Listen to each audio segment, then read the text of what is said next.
يجوز أن نفسد في علاقاتنا التاريخية.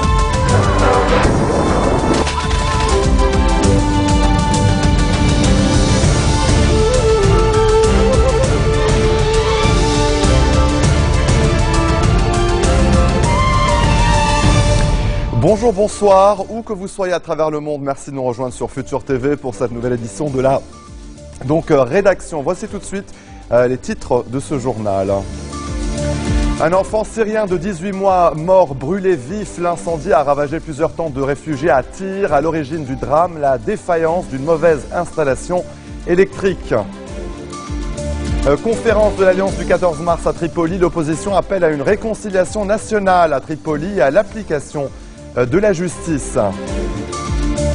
C'est l'image du jour, celle des funérailles de Nelson Mandela. Un dernier hommage officiel a été rendu à l'ancien président sud-africain dans sa propriété à Kunu. 5000 personnes, dont des chefs d'État ou de gouvernement, étaient présents.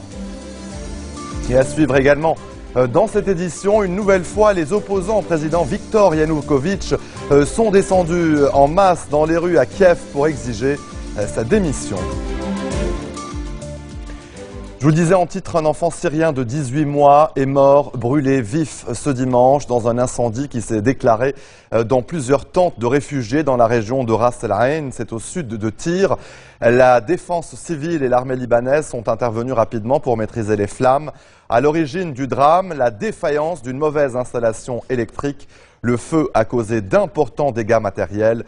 Plusieurs tentes ont été complètement détruites. Avec la vague de froid qui touche le Liban, la vie de ces réfugiés devient de plus en plus précaire. Selon le Haut Commissariat des Nations Unies pour les réfugiés, il serait près de 120 000 à vivre sous des tentes légères, notamment dans la plaine de la Bekaa.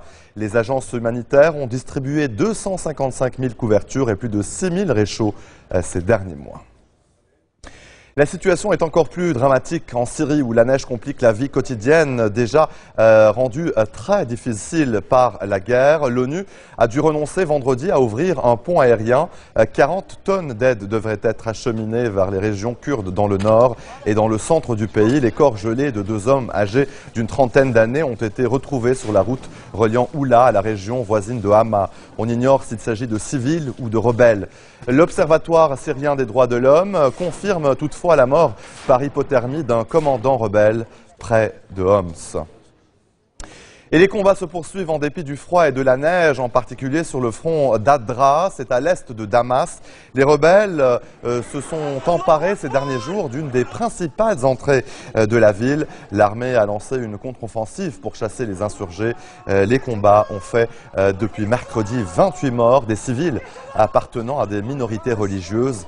Et à Alep, une violente offensive de l'armée de l'air contre 3 quartiers rebelles a fait au moins 22 morts, dont 14 enfants et un adolescent. Toujours à Alep, le Croissant Rouge syrien a livré de la nourriture et des médicaments à la prison centrale assiégée par les rebelles depuis maintenant 8 mois. Plus de 2 ans après le début du conflit, quelques 500 000 Syriens ont traversé vers la Jordanie avec l'espoir de trouver refuge, nourriture et paix. Après une escale au camp Zaatari, nombreux sont ceux qui s'installent autour et dans la capitale jordanienne, Amman, où s'est ouvert une succursale du glacier populaire syrien. Plus qu'une crème glacée, Bakdash a le goût du pays et offre aux déplacés un espoir. Un vendredi soir, de nombreuses personnes sont venues savourer la vue, le son et le goût du vieux Damas. Une glace frappée recouverte de pistaches par Bakdash, un glacier créé il y a plus de 200 ans en Syrie. Cette fois, la scène a lieu à Amman, en Jordanie. Samira Anna est une cliente. Je suis venue goûter la glace. La dernière fois que je l'ai essayée, c'était en Syrie, il y a plus de 4 ans de cela. Mais pour les réfugiés syriens tels que Abou Ayek, la maison offre plus qu'une crème glacée. Le chef, les employés et les clients sont tous syriens. Pour nous, cela rend le fait d'être loin de chez soi plus facile à vivre. La situation est encore si dure là-bas. Plus de 2 ans après le début du conflit, la violence fait encore rage en Syrie, laissant derrière elle des villes entières détruites.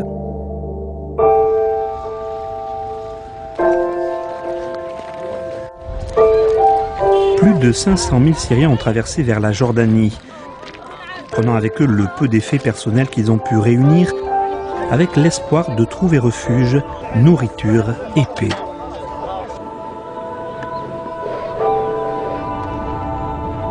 Beaucoup d'entre eux ont effectué leur première escale au camp de Zaatari, au cœur du désert dans le nord de la Jordanie. Et ce qui devait constituer un abri temporaire pour plusieurs milliers de personnes est désormais le deuxième plus grand camp de réfugiés au monde.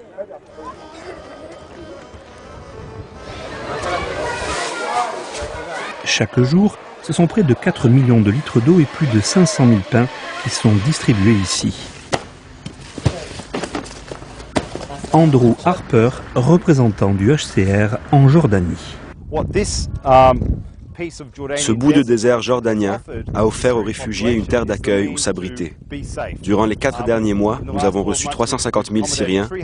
200 000 d'entre eux se sont par la suite tournés vers les zones urbaines. De nombreux Syriens se sont finalement installés autour et dans la capitale, Amman.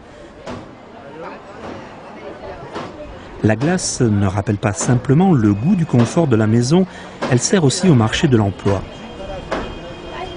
La plupart des employés sont des Syriens exilés, tout comme Hamza Razoli.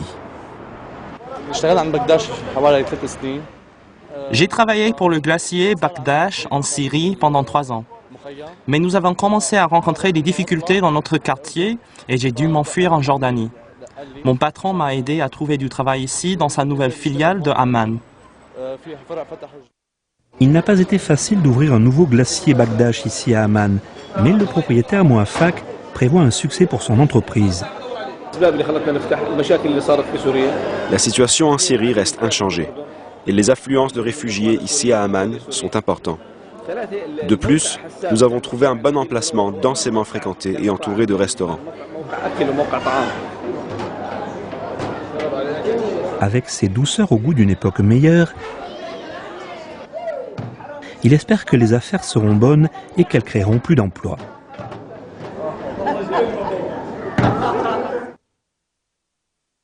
Après la tempête et les nombreux centimètres de neige tombés sur plusieurs régions du Liban, une vague de froid, le soleil devrait cependant être de la partie avec un ciel dégagé pour les prochains jours. La température a interrompu sa dégringolade ce dimanche et les services météorologiques annoncent une hausse du mercure pour lundi. La plupart des routes montagneuses bloquées par les neiges ces derniers jours ont été déblayées et sont de nouveau praticables. Je vous le disais en titre, le 14 mars a appelé ce dimanche à une réconciliation nationale à Tripoli, comme celle qui a eu lieu dans la montagne entre chrétiens et druzes, selon le communiqué final de la conférence de l'Alliance du 14 mars, tenue dans la capitale du Liban Nord. Cette réconciliation consiste notamment à compenser financièrement les dommages causés aux victimes des combats entre les quartiers rivaux de Jabal Morsen et Bab Tebene, après le rétablissement de la sécurité dans la ville. Le texte appelle aussi à l'application de la justice, à commencer par la poursuite et l'arrestation des auteurs du double attentat contre 2 mosquées à Tripoli en août dernier, ainsi que tous les criminels accusés d'avoir tué et attaqué les habitants de la ville. Le 14 mars appelle en outre à interdire le port d'armes et à soutenir les forces de sécurité et l'armée financièrement, politiquement et moralement, afin qu'ils rétablissent la stabilité à Tripoli sans usage excessif de la force.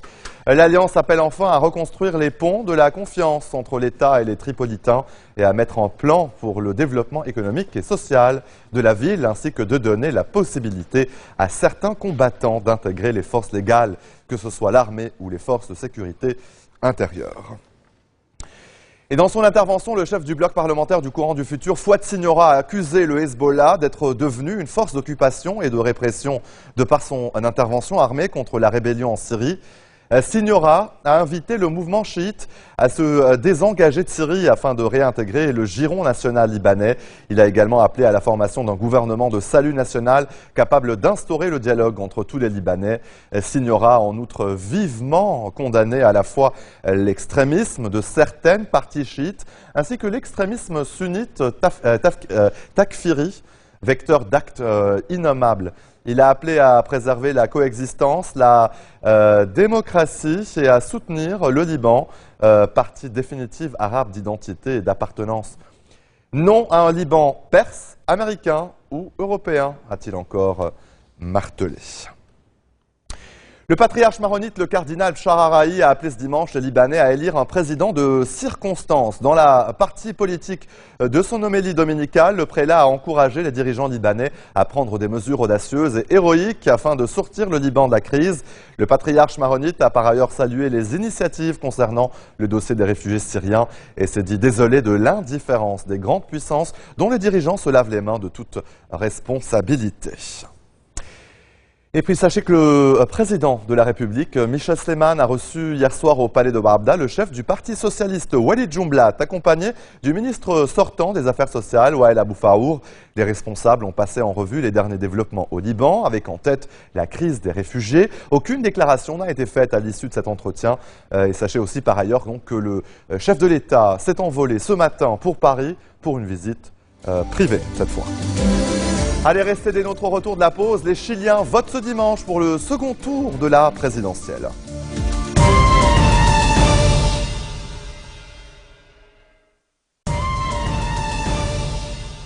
Retour sur le plateau de l'info, direction l'Afrique du Sud. C'est aujourd'hui qu'ont eu lieu les funérailles de l'ancien président sud-africain Nelson Mandela. Un dernier hommage officiel lui a été rendu ce dimanche matin dans sa propriété à Kunu, au sud du pays. Environ 5000 personnes, dont des chefs d'État ou de gouvernement, étaient présents. Une cérémonie retransmise en direct sur la chaîne nationale de télévision sud-africaine. L'inhumation dans le caveau familial était-elle strictement réservée à la famille? Le héros de la lutte anti-apartheid et premier président noir d'Afrique du Sud, décédé le 5 décembre à 95 ans, avait souhaité être enterré auprès de sa mère et de 3 de ses enfants. Une nouvelle fois, les opposants au président Viktor Yanukovych sont redescendus en masse dans la rue à Kiev pour exiger sa démission. Une journée de la dignité avait été déclarée par les promoteurs du mouvement d'opposition, parti du refus du président Yanukovych de ratifier l'accord d'association avec l'Union européenne. L'UE qui annonce d'ailleurs ce dimanche la suspension des négociations. Le commissaire européen chargé de l'élargissement, Stéphane Füle, a indiqué que sur son compte Twitter que les demandes du président ukrainien et les propositions européennes étaient de plus en plus éloignées. Allez, en bref, dans le reste de l'actualité, les Chiliens votent ce dimanche pour le second tour de la présidentielle. Ce scrutin oppose Michelle Bachelet, candidate d'une large coalition de gauche, à Evelyne Matei pour une élection dont le résultat est connu d'avance selon les politologues. Michelle Bachelet devrait logiquement s'imposer. Seul véritable enjeu pour ce second tour, le taux d'abstention. Et ce dimanche 15 décembre, c'est le second tour des élections législatives, cette fois au Mali. 127 postes donc de députés sur 147 restent à pourvoir pour ce deuxième tour. Un vote essentiel pour le pays puisqu'il marque le retour du pays à l'ordre constitutionnel et démocratique après le coup d'État de mars 2012 et la longue période de transition qui avait suivi. Les opérations électorales ont donc commencé doucement. Après 2 mois de négociations, un nouveau chef de gouvernement a été nommé samedi soir en Tunisie dans le cadre du dialogue national. Il s'agit de Mehdi Joma, actuel ministre de l'Industrie. Sa nomination, qui est cependant loin de faire consensus, s'inscrit dans le cadre d'un accord plus large conclu jeudi et qui doit conduire le parti Ennahda à rendre le pouvoir d'ici quelques semaines. Et on se quitte sur ces images du marché de Noël de Francfort, l'un des plus anciens marchés de Noël en Allemagne et qui attire chaque année des milliers de personnes.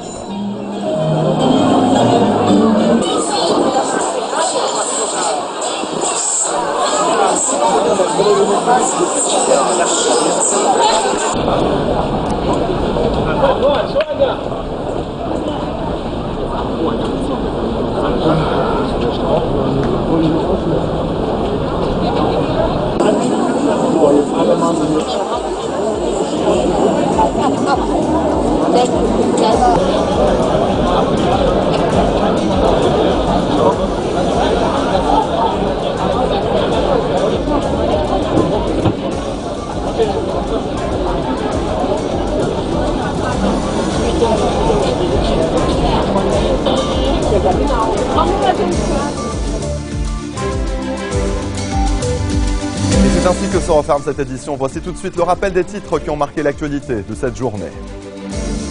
Un enfant syrien de 18 mois mort brûlé vif. L'incendie a ravagé plusieurs tentes de réfugiés à Tyr. À l'origine du drame, la défaillance d'une mauvaise installation électrique. Conférence de l'Alliance du 14 mars à Tripoli. L'opposition appelle à une réconciliation nationale à Tripoli et à l'application de la justice. C'est l'image du jour, celle des funérailles de Nelson Mandela. Un dernier hommage officiel a été rendu à l'ancien président sud-africain dans sa propriété à Kunu. 5000 personnes, dont des chefs d'État ou de gouvernement, étaient présents. Une nouvelle fois, les opposants au président Viktor Yanukovych se sont redescendus en masse dans la rue à Kiev, la capitale, pour exiger sa démission. Merci de votre attention. Retrouvez-nous tous les jours à 16h40 heure de Beyrouth. Vous pouvez également nous suivre en ligne sur notre site web ou en téléchargeant notre application mobile. Excellente suite de programmes sur notre antenne et bon début de semaine à toutes et à tous. ولا يجوز أن نفسد في علاقاتنا التاريخية.